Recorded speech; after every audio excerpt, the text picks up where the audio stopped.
Chers chrétiens, on doit faire des efforts pour garder un état d'esprit qui est focalisé sur la vie éternelle.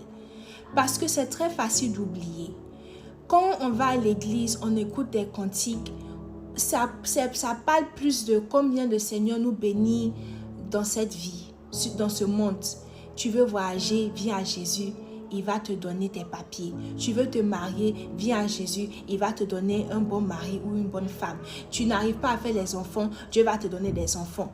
Et on est plus focalisé sur ce monde, les bénédictions de ce monde. Or pourtant, Dieu nous donne ces choses-là pour agrandir notre foi et cette foi pour l'espérance de la vie éternelle. C'est ça le but en fait. Mais on a mélangé les choses. On se dit qu'on vient à Jésus pour être à l'aise dans ce monde, pour échapper les sorciers. C'est pas ça, c'est pas pour ça seulement. Il y a Paul qui dit dans 1 Corinthiens chapitre 15 verset 19 que si c'est dans ce monde seulement que nous avons, cette vie seulement que nous avons espérance en Jésus-Christ, nous sommes les plus malheureux des hommes. C'est fort. C'est-à-dire que ce que Jésus fait pour nous dans ce monde-là, c'est bien. Qui veut souffrir? Mais ça n'a rien à voir avec les royaumes des cieux. Ce qu'il a réservé pour nous, on ne peut même pas comparer. On ne peut même pas imaginer même. On ne peut même pas imaginer.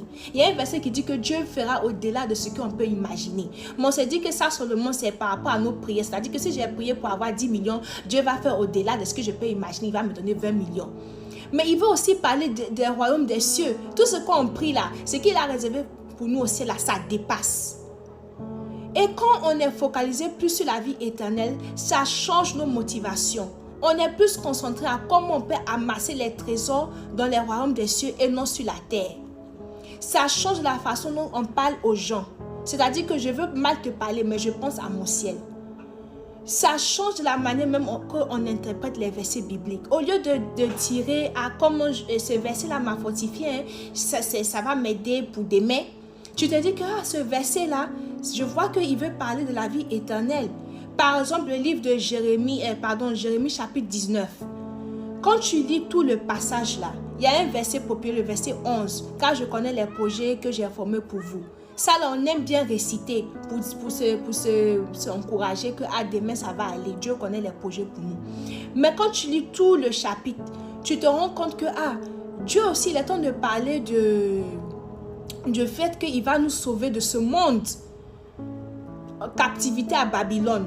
Ça parle des captifs. C'est une lettre aux captifs. Mais Babylone, là, c'est ce monde. Quand on lit dans le livre d'Apocalypse, on voit que Jésus va détruire Babylone. Et Babylone, ça représente ce monde. Donc, les amis, c'est juste une exhortation.